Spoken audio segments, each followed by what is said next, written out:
નમસ્કાર વિદ્યાર્થી મિત્રો, તમારી ધોરણ 9 ની તૈયારીમાં હજી એક વિષય લઈને એટલે કે ગુજરાતી વિષય લઈને તમારી સામે પ્રસ્તુત થયો છું. ગુજરાતીનું પેપર કેવું હશે, ગુજરાતીમાં કેટલા માર્ક કવર કરશો, ગુજરાતીમાં કઈ કેવી તૈયારી કરવી છે, આ બધું જ જો તમારે શીખવું છે, જાણવું છે તો આખા વિડીયોને પૂરેપૂરો જોવાનો છે. અને છેલ્લે પસંદ આવે તો વિડીયો લાઈક કરજો. ચેનલને પહેલી વખત વિઝિટ કરો છો તો સબસ્ક્રાઇબ કરવાનું ના ભૂલશો, કારણ કે હજી તો તમારા માટે બહુ બધું કન્ટેન્ટ તૈયાર કરવું છે અને કેટલું બધું આપવાનું છે મને ખબર નથી, એટલું બધું તમને મળશે. તો ચોક્કસથી ચેનલને સબસ્ક્રાઇબ કરી લેજો મિત્રો. ખાસ તમારી ગુજરાતી પ્રથમ ભાષાનું વાર્ષિક પરીક્ષાનું પ્રશ્નપત્ર પરિરૂપ કેવું હશે તો બોર્ડ દ્વારા રિલીઝ આની અંદર આપણે બહુ વધારે માથાકૂટ નહીં કરીએ. ગદ્ય પદ્ય 20 20 16 24 બરાબર, વ્યાકરણના 16 અને છેલ્લા 24, પેલા બે 20 20 બહુ જાજી, કારણ કે પેપર કાઢવા વાળા આપણે માટે કરશે કે ના મહેનત નહીં યાર, આપણે જરાક જોઈએ પેપર કેવું હશે.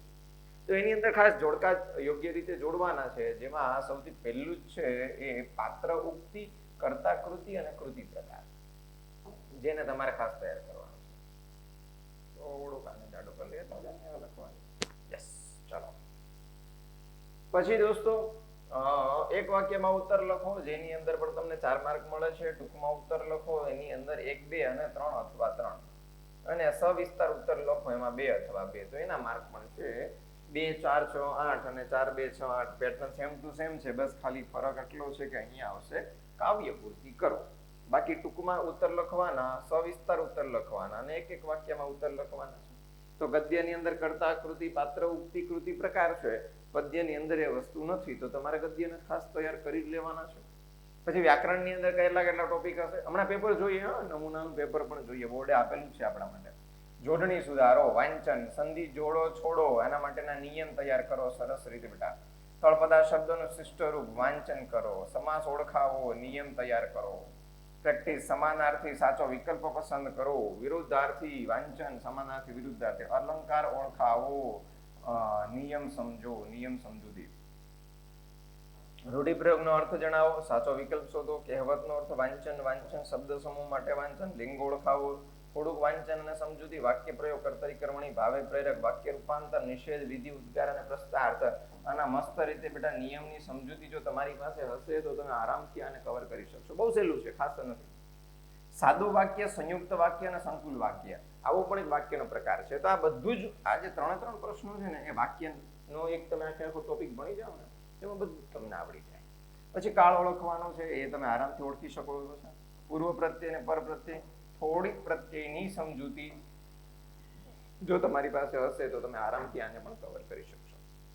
પછી વિભાગ ડી, અર્થગ્રહણ, લેખન, વિચાર વિસ્તાર 1 અથવા 1, કેટલા માર્ક તો કે 4, પત્ર લેખન 4, અહેવાલ 4, ગદ્યાર્થ ગ્રહણ 4 અને નિબંધ લેખન 8.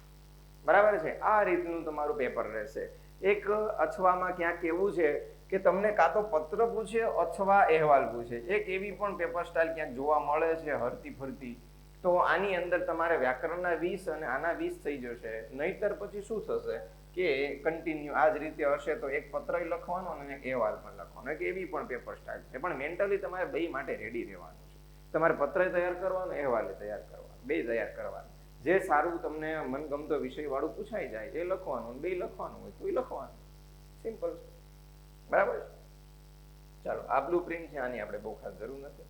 એની રીતે પેપર બનાવનારા મિત્રો અભ્યાસ કરશે. પ્રથમ ભાષા વાર્ષિક પરીક્ષા અને એની અંદર ગદ્ય વિભાગના 2 માર્ક. તો જોડકા જોડો, તો આની અંદર શું કર્યું છે તો કે ભાઈ હાસ્ય નિબંધ, લાભશંકર ઠાકર, કાકા કાલેલકર અને લલિત નિબંધ, મતલબ મિક્સ કર્યા છે. 2 ઓપ્શન પેલા આપ્યા છે, 2 ઓપ્શન આવા આપ્યા છે. આ ઓપ્શન પ્રકાર છે, લલિત નિબંધ અને હાસ્ય નિબંધ, અને લાભશંકર ઠાકર અને કાકા કાલેલકર આ બંને શું છે તો કે ભાઈ કર્તા છે, કર્તા કૃતિની સાથે છે. તો આને ખાસ તમે, ચલો તમને જ પૂછું છું, જોડીને આપો ફટાફટ મને. કુદરતીના કોણ છે? સખી માર્કંડી, વાડી પરના વાહના અને છાલ છોતરા અને ગોટલા. એ મસ્ત છે, કોમેડી. તો શું છે તમારે મને કહેવાનું છે. જો કોમેડી કઈ નહીં, હાસ્ય નિબંધ કહી તો દીધું, હવે બાકીનું તમારી ઉપર. પછીનો પ્રશ્ન છે દોસ્તો, એક વાક્યમાં ઉત્તર લખો. આ તમારી પડખેના દીપડા ન રંજાડે તોય ઘણું છે. આ વિધાન કોણ બોલે છે? યાદ આવી ગયું કાકી? હા, કઈક ના પેલા બાપા. હા, યસ. જંતુ જગતના દર્શન માટે કયો સમય વધારે યોગ્ય છે? ન્યુયોર્કની ભોંય ગાડીમાં કોણે સ્ત્રી દાક્ષિણ્ય દાખવ્યું અને અરુણિમાએ કયો સંકલ્પ કર્યો હતો? ચાહે કુછ ભી હો જાય. હે ઈશ્વર, તે મને મોકો આપ્યો છે તો હવે હું કંઈક કરી બતાવીશ. પ્રશ્નોના ટૂંકમાં જવાબ. ગાંધીજીએ ચિઠ્ઠીમાં શું લખ્યું હતું? કબૂલાત કરી હતી ને. ડોક્ટર અને નર્સમાં માનવતા કેમ જાગી ઉઠી? દેવાંશીએ બાબુને વિદાય આપતા શી શિખામણ આપી? અથવા નાનજીભાઈ મહેતાના જીવનમાં પંચશીલ સિદ્ધાંત જણાવો. બરાબર છે. આ મતલબ છે ને, આનાથી તમને એક આઈડિયા આવશે બેટા. અને આ એમપી પ્રશ્નો તરીકે પણ છે, તમારે આને તૈયાર કરવાના છે, અને સાથે સાથે આ રીતના જવાબો છે, જે આ રીતના પ્રશ્નો છે જે તમે જવાબ તૈયાર કરી શકો. સવિસ્તાર ઉત્તર લખો. મમતામયી માં તરીકે અમૃત કાકીનું પાત્ર નિરૂપણ. ખૂબ જ ઉમદા ચેપ્ટર અને આંસુ અપાઈ દે એવું ચેપ્ટર છે, જેમાં ખૂબ કરુણ રસ પ્રદાન છે. સોંડાની મહેમાન ગતિનું વર્ણન કરો. અને અથવા ચોમાસાના નવરાશના દિવસોમાં લોકો કઈ રીતે આનંદ મેળવે છે. બરાબર છે. તો 8 એટલે કે 4 માર્કનો એક પ્રશ્ન છે.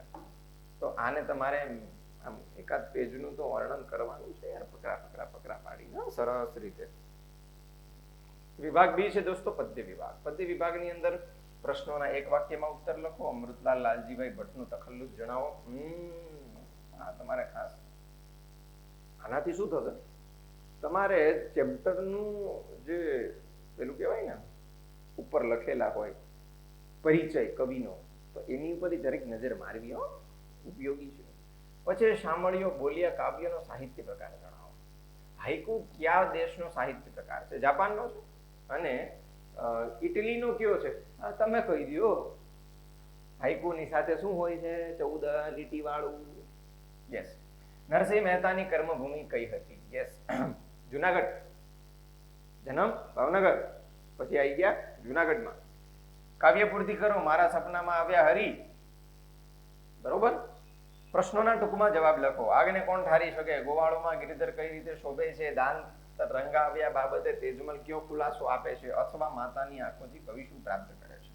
સવિસ્તાર. રસ્તો નહીં જડે તો રસ્તો કરી જવાના, અમથે અમે મુંજાઈ મનમાં મરી જવાના. હોસ્ટેલમાં રહેતી દીકરીનું દ્રઢ મનોબળ. અને અથવા પુત્ર વધુનું આગમન ઘર માટે ઉત્સવ બની ગયું, એમ કવિ શા માટે કહે છે? આમાંથી તમારે બેમાંથી કોઈ એક અથવામાં લખવાનો છે. બરાબર છે. 4 માર્ક છે, માટે મસ્ત રીતે વર્ણન કરવાનું છે મિત્રો. વિભાગ સી. જો વ્યાકરણ. જોડણી સુધારો. જોડણી પ્રતિબિંબ અને આશીર્વાદ. બહુ હેલી જોડણીઓ છે. સંધિ છોડો જોડો નયન અને રમેશ. તો અહીં અંદર શું આવશે ભાઈ? ને વત્તા અન એટલે નયન. કારણ કે એની જગ્યાએ શું થાય? એ પછી સ્વર હોય તો એની જગ્યાએ અઈ થાય. તો હું તમને પ્રશ્ન કરું કે પાવન, એનું તમે મને કોમેન્ટમાં જણાવો. પછી રમા ઈશ. તો દોસ્તો ન્યા નિયમ લાગુ પડશે. આ વત્તા ઈ બરાબર એ. તો રમેશ. રમા વત્તા ઈશ રમેશ. પછી તળપદો શબ્દ આવરદા અને ભો. શબ્દોનો સમાસ ઓળખાવો. નર્મમ દદાતી ઇતિ નર્મદા. નર્મદા આપનારી. આપનારી ઉપપદ તત્પુરુષ. જ્યારે શબ્દના અંતમાં, યાદ રાખો, શબ્દના અંતમાં ક્રિયાવાચક શબ્દ હોય, ક્રિયાવાચક શબ્દ સ્વરૂપ હોય, ત્યારે અર્થ કરતા નાર નારી એવો કોઈ અર્થ બને પ્રત્યય વાળો, તો એ ઉપપદ તત્પુરુષ સમાસ હોય છે. શૈશવ શબ્દનો સાચો સમાનાર્થી શબ્દ શોધો. ભાઈ સ્વાભાવિક છે, આ વિરુદ્ધાર્થી થાય. અને આ યુવાની, બાળપણ. શિશુ, શૈશવ એટલે કે બાળપણ. ગુજરાત માધ્યમિક ઉચ્ચતર માધ્યમિક શિક્ષણ બોર્ડ ગાંધીનગર. શબ્દોના વિરુદ્ધાર્થી વિરોધી શબ્દ. સ્નિગ્ધ અને પ્રશંસા. પંક્તિનો અલંકાર ઓળખાવો. ખેતર ખેડીને કરો સીમ સોહામણી. ખ ખ ખ ખ ખ અને સીમ સોહામણી. આની અંદર બેટા વર્ણ છે, એનું ઉચ્ચારણ થયું છે વારંવાર, તો ત્યાં વર્ણાનુપ્રાસ અલંકાર. ભગતનો અવાજ જોયો હોય તો વાસળી જેવો. જેવો જેવી જેવું સરખું સમોવળું એટલે કે ઉપમા અલંકાર થાય છે. પછી ઘા દેવો. રૂઢિપ્રયોગનો સાચો અર્થ શોધો. પ્રહાર કરવો, ઘા પાડવો કે ઘા રૂજાવો. સ્વાભાવિક છે, ઘા પાડવો અને ઘા રૂજાવો તો નહીં આવે, પણ ઘા દેવો એટલે કે પ્રહાર. કહેવતનો અર્થ સમજાવો. પારકી માં જ કાન વિંધે. બરાબર, સાચી વાત છે. કડવું પાય પારકીમાં. પોતાની માં જીવ ના આવે. શબ્દ સમૂહ માટે એક શબ્દ. બરસાત ના ઉપલા લાકડા આગળ રહેતો છોડ. 12 શાખના ઉપલા લાકડા આગળ રહેતો છોડ. આપેલ શબ્દમાં લિંગ ઓળખાવો. આંખ અને ખેતર. આંખ કેવી ને ખેતર કેવું. માગ્યા મુજબ ફેરફાર કરો. મનીષા રસોઈ બનાવે છે. કર્મણી બનાવો અને બાળકો પ્રાર્થના કરે છે. પ્રેરક બનાવો. શું બનાવશો તમે? તો કે ભાઈ મનીષાથી રસોઈ બનાવાય છે, બરાબર. અને બાળકો પ્રાર્થના કરે છે એની જગ્યાએ શિક્ષક બાળકોને પ્રાર્થના કરાવે છે, બરાબર છે. આ રીતે તમે પ્રેરક વાક્ય બનાવી શકો છો. વાક્ય રૂપાંતર. કાબરી જીવે છે. તાજમહેલનું નિષેધ બનાવવાનું. નકારાત્મક. તાજમહેલનું સૌંદર્ય સુંદર છે. ઉદ્ગાર વાક્ય બનાવો. ઉદ્ગારની અંદર પાછું ચિહ્ન મૂકવાનું ના ભૂલતા. અહીં પાછું ચિહ્ન મૂકવાનું. આપેલ વાક્યમાંથી સાદું, સંયુક્ત અને સંકુલ વાક્ય જણાવો. ગોપાલ બાપાએ આંબા, જાંબુડા અને ચીકુ આવ્યા હતા. જ્યારે અરુણિમા દિલ્હી જઈ રહી હતી ત્યારે ટ્રેનમાં બદમાશોએ તેની ચેઇન ખેંચવાની કોશિશ કરી હતી. જો આની અંદર સાદું વાક્ય, સંયુક્ત વાક્ય અને સંકુલ વાક્ય, આ ત્રણેયના પ્રકાર છે. જે થોડોક ડીપમાં ટોપિક છે, તમે કહેશો તો આપણે એની ઉપર આગળ વધીશું. કાળ ઓળખાવો. 2 વખત આંગળીઓ સૂંઘી ઋષિ ધર્મપત્નીને પૂછે છે. કાળ ઓળખાવો. આ તો આરામથી ક્રિયાપદના આધારે તમે ઓળખી શકો. પૂર્વ પ્રત્યય અને પર પ્રત્યય જણાવો. ગેરહાજર પૂર્વ પ્રત્યય અને ધાર્મિક, એમાં ઈક છે એ પર પ્રત્યય છે અને અહીંયા ગેર છે શું થશે? પૂર્વ પ્રત્યય છે. અર્થગ્રહણ. વિભાગ ડી. વિભાગ ડી ની અંદર સૌથી પહેલો જ પ્રશ્ન છે, પંક્તિનો વિચાર વિસ્તાર કરો. ગમે તે એક. માર્ક કેટલા બધા છે? 4 માર્ક છે. મતલબ કે થોડું વિશેષ લખવાનું હો ભાઈ. સફળતા જિંદગીની હસ્તરેખામાં નથી હોતી અને ચણાયેલી ઇમારત એના નકશામાં નથી હોતી. આ તો 10માની અંદર પણ તમારા માટે આઈએમપી છે. વિદ્યા પુસ્તકમાં અને પર કબજામાં ધન. ભીડ પડે કામ ના આવે એ વિદ્યાને ધન. પેલા સંસ્કૃતનો શ્લોક છે આ. પર હસ્તેષુ યદ્ધનમ પુસ્તકેષુ ચ યા વિદ્યા પર હસ્તેષુ યદ્ધનમ નસા વિદ્યા ન તદ્ધનમ. ત્રીજી પંક્તિ કે ભૂલી ગયો છું, થોડી મિસ થાય છે, પણ એ રીતે તમે કરી શકો છો, બરાબર. તમારી નાની બહેનને લોકગીત સ્પર્ધામાં પ્રથમ સ્થાનનો અભિનંદન આપતો પત્ર લખવાનો છે, તો પત્ર લેખની કરવાનું. અને તમારી શાળામાં યોજાયેલ શિયાળુ રમતોત્સવ આના વિશે અહેવાલ પણ લખવાનો છે. પત્ર લેખન અહેવાલ આપણે બંને કરવાનું. સચોટ અહેવાલની અંદર ખાસ યાદ રાખજો દોસ્તો, સચોટ, બરાબર, માહિતી આપવાની છે. અહેવાલનો અર્થ માહિતી છે, કોઈ વર્ણનાત્મક નહીં કરવાનો, એમાં અલંકારિક ભાષાઓનો ઉપયોગ નહીં કરવાનો. સચોટ, સમયપૂર્વક લખવાનું છે. ફકરો વાંચીને પ્રશ્ન જવાબ. 4 માર્ક ઢોકરા ઢોકરા લઈ જ લેવાના છે. પહેલા પ્રશ્ન વાંચો ને પછી એનો ફકરો વાંચો, એટલે તમને 2 વખત રિવિઝન થાય. અને શીર્ષક આપવાનું ના ભૂલશો. સરસ મજાનું શીર્ષક આપો. આશરે 200 શબ્દોમાં નિબંધ લખવાનો. મારો યાદગાર પ્રવાસ અથવા વિજ્ઞાન વરદાન કે અભિશાપ તમને આપેલા છે મુદ્દાઓ, અને મુદ્દાઓને આધારે મસ્ત રીતે 2-2.5 પેજની મેક્સિમમ ગણતરી રાખીને તૈયારી કરો. 5 જેટલા નિબંધો તૈયાર કરો, એમાંથી શબ્દોને ભેગા કરો, કારણ કે વિભાગ ડી તો જ તમે સારી રીતે લખી શકશો દોસ્તો. જો તમારી પાસે શબ્દોનું જ્ઞાન હશે, ભંડોળ પડ્યું હશે શબ્દોનું, તો તમે બહુ સરસ રીતે પેપર લખી શકશો. વિભાગ ડી, એ અને બી ગોખી નાખશો, સી ને તમે સમજશો તો આવડશે, અને ડી એના માટે તમારે માત્ર ને માત્ર તમારું શબ્દોનું જ્ઞાન એ જ તમને કામ આવશે. તો આવી જ રીતે તમને જે કોઈ પ્રશ્ન હોય હજી કોમેન્ટ કરી જણાવશો, નહીતર આપણે કન્ટિન્યુ આમાં હજી નવા વિડીયો આપી અને નવા પેપર આપી અને તમને સમજૂતી આપવાનો છું. તો એના માટે જોડાયેલા રહેજો, ચેનલને સબસ્ક્રાઇબ કરજો, અને વિડીયો પસંદ આવ્યો તો લાઈક કરવાનું ના ભૂલશો. મળીએ છીએ નવા વિડીયોમાં. ત્યાં સુધી બધાને શુભમ ભૂયાત.